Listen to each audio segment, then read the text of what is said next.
مشرکین مکہ انہیں کیا کہا کرتے تھے؟ ای الفریقین خیر مقاما، ای الفریقین خیر مقاما۔ اے مسلمانوں بتاؤ تو صحیح، ہم دونوں یعنی تم میں اور ہم میں کس کا سٹیٹس بہتر ہے؟ ای الفریقین خیر مقاما، کون ہم دونوں میں سے بہتر ہے؟ تمہارے پاس ہے ہی کیا؟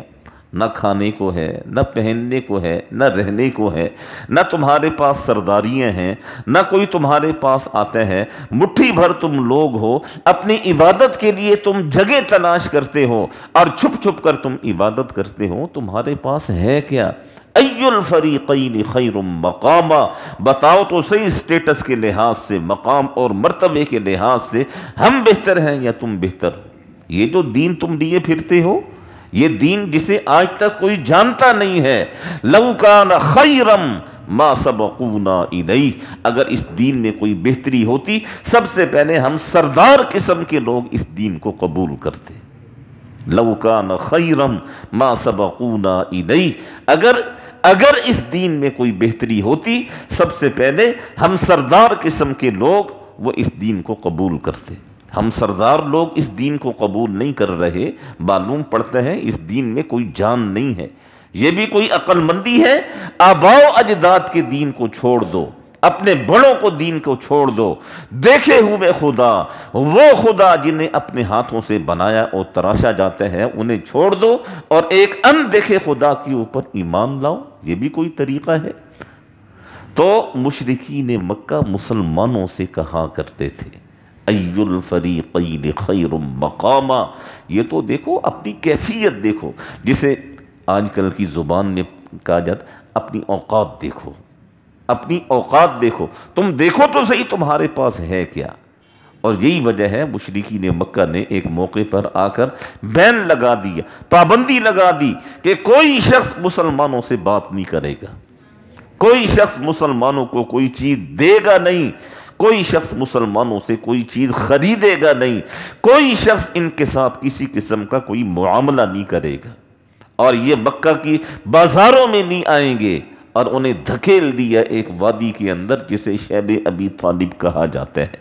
2-2.5 سال مسلمان وہاں رہے اور ایسی حالت میں رہے، صحابہ کرام فرماتے ہیں کہ کھانے کو کچھ ہوتا نہیں تھا، بھوک کی وجہ سے ہماری زبانیں باہر آ جایا کرتی تھی، اور جو عورتیں ہمارے ساتھ تھیں ان کی گود میں بچے تھے، ان کی چھاتیوں میں دودھ ختم ہو گیا، اور بچے جب رویا کرتے تھے اور بلبلایا کرتے تھے ہمارے کلیجے پھٹا کرتے تھے۔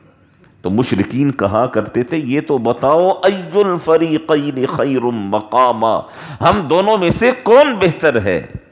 اور اگر یہ دین بہتر ہوتا خیرم ما سبقونا الیہ، سب سے پہلے ہم اس کے اوپر ایمان لاتے ہیں، اور تم تھرڈ کلاس لوگ، جس طرح نوح علیہ السلام کی قوم نے نوح علیہ السلام سے کہا انؤمن لک، انؤمن لک، ہم تجھ پر ایمان لائیں، ہم اے نوح ہم آپ پر ایمان لائیں، واتبعک الارذلون، معاشرے کے گھسے پٹے لوگ، وہ چند لوگ تیرے ساتھ ہیں اور تو کہتا ہے کہ میں نبی ہوں، تیری حیثیت کیا ہے، تیری اوقات کیا ہے، ہم کیسے تیرے اوپر ایمان لائیں؟ معاشرے کا کوئی سلجھا ہوا فرد، کوئی پڑھا لکھا فرد وہ تو تیرے ساتھ ہے۔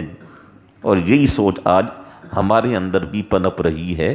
ہر اس شخص کو جو 2-4 انگریزی کے لفظ بول لیتا ہو ہم اسے کہتے ہیں کہ یہ بڑا آدمی ہے، اور جو دیندار ہو، جو صحیح معنی میں دیندار ہو، معاشرہ اسے عزت کی نگاہ سے دیکھتا ہی نہیں ہے۔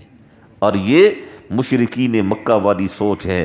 دیکھیے قرآن مجید کے الفاظ، ای الفریقین خیر مقاما، اپنا سٹیٹس دیکھو، ہمارا سٹیٹس دیکھو، دیکھو تو صحیح ہم میں اور تم میں زمین و آسمان کا فرق ہے۔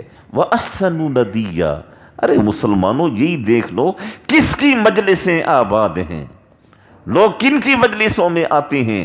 لوگ ہماری مجلسوں میں آتے ہیں، لوگ ہمارے پاس آتے ہیں، بیت اللہ کے پاس ہماری نشستیں لگتی ہیں، باہر سے آنے والا ہر آدمی وہ ہمارے پاس آتا ہے، مال و دولت کی فراوانی ہمارے پاس، سرداری ہمارے پاس، مکہ کی تولیت ہمارے پاس، بیت اللہ کا نظام ہمارے پاس، تاجر ہمارے پاس آتے ہیں، تجارت کے لیے لوگ ہمارے پاس آتے ہیں، تمہارے پاس ہے کیا؟